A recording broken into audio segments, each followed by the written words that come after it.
Here's what I was impressed with, Carrie, and I'm sure Mr. Smith is going to turn away and shut me off here, so I may have to talk to Ms. Champion before this segment is over, this question.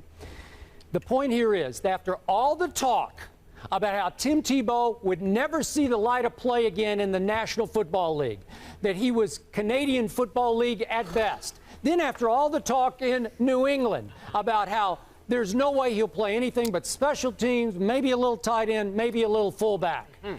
The astonishing thing, what was highly impressive, is that the Patriots had installed a variety of running formations which fit Tim Tebow. They've been practicing all kinds of spread option formations. I don't think they just drew these up in the dirt on Friday night, Stephen A. They clearly had worked on them somewhere along the line in practice. So clearly, as Carrie points out, Tebow got thrown into the fire a little earlier than we thought he would. I thought he might play most of the second half, but Ryan Mallett took a shot up under the chin. So he's in the game. And what happens? Let's go to the opening drive of the second half. We saw the spread option at its best, at its most indefensible. We saw 8 plays, 57 yards, boom, touchdown. LeGarrette Blount, Tebow, LeGarrette Blount, Tebow. Now, again, did Tebow throw it well? He can throw, but he had a shaky throwing night. I'll be the first to admit that, because he's playing his 4th offense in 4 NFL seasons. And Stephen A., he's still just 25 years of age, and as you know, he was put on the quarterback shelf for the entire year, all last year. So what was Belichick doing on Friday night? I thought he was sending a message to Cortland, New York. What fools you Jets were. He was laughing at the Jets as he ran formation after spread offense formation and let Tebow do what he can do in the National Football League. Is that win? He can win. He can win. That's all he does is win. All he does is make yards. All he does is move the offense, Stephen A. And he threw a couple balls that were near misses. One to Zach Sudfeld, I think is going to be a really good find as a rookie tight end out of Nevada. You'll hear a lot more about him. Almost connected with him, almost hit a deep one on a broken play. He will get better. Those were invaluable snaps for him, because I think the Patriots are going to utilize him in some running situations. So it was great preparation. And guess what, America? He's still a quarterback for Bill Belichick. The best coach in pro football is saying he can play quarterback in the National Football League. Let me ask this question to Stephen A. Stephen A., how impressed were you with Tim Tebow? Stephen A., how impressed were you with Tim Tebow? I really have to answer this, huh? Yes, you do. You know what? Well, first of all, let me thank Skip Bayless for giving me my reading break during the show. We all need a break. We're sitting here for 2 hours each morning, and I need a break any chance I can get. The only thing, I knew that you wouldn't talk long enough for me to go to the bathroom, so I have to wait for commercial break. But usually it would be around the time that you talk about Tim Tebow, which makes absolutely no sense whatsoever. The boy can't throw. I keep trying to tell you that, and he just proved it yet again. Don't try to change this argument with your slick, double-talking self. I'm not going to let you get away with it, Skip Bayless. You're trying it again, over and over and over again. This is what you do.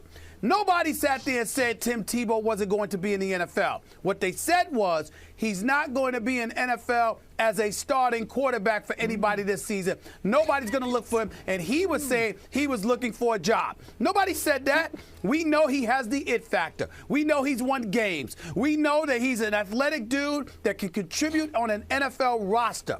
The point is, you're the one person in America that's still holding on for to your last breath. This dude can throw. Stop.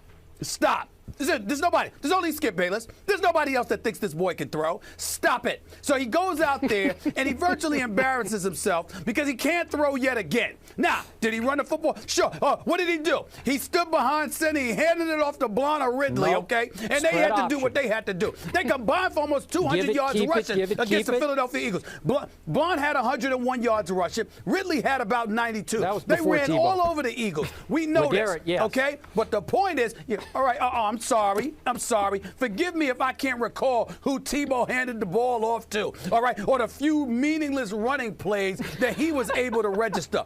He can't throw. And that's the point. When I look at Tim Tebow, who said he can't run? Who said he can't get you some yardage? I mean, if you told me today that Tim Tebow was a fullback, hold on.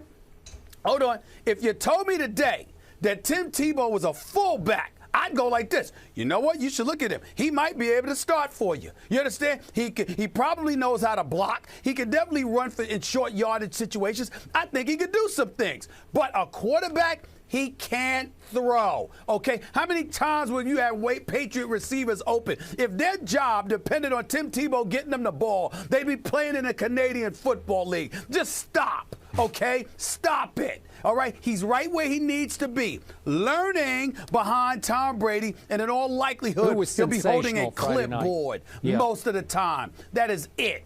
That is it. Stop. Okay. Final quick story to illustrate what's going on here, Carrie Champion. Yes. On Friday night, Stephen A. Smith was texting back and forth with Ernestine, and I deeply, deeply appreciated Stephen A. Smith's words to Ernestine. They were heartfelt and they were very necessary on Friday night.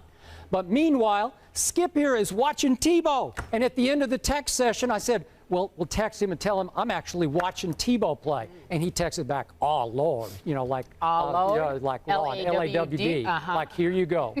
But thank you for those kind words. Carrie? Yes. Kerry, yes. we all know how wonderful Ernestine is, and God bless her and her family. This is true. Okay? Yes. We all know what a wonderful dude Skip is, especially when it comes to how much he loves that woman. That's true. But what does it say to you? First of all, she's special. Here's all you need to know about how special she is. I already know where you're going. No matter what she's going through. I already know there where you're with going. him I know. while he's watching Tebow. You would think he wouldn't watch Ernestine Tebow. did not mind. And Kerry, they were sitting there messing with me. She was sitting there texting me back, even in her time of obvious sorrow. Yep. She's texting me laughing because Skip is watching Tebow. She's laughing at me. But you know this what? is unbelievable. Yep. This dude. Last thing I'm going to say, and Ernestine did lose her beloved mother last week to cancer.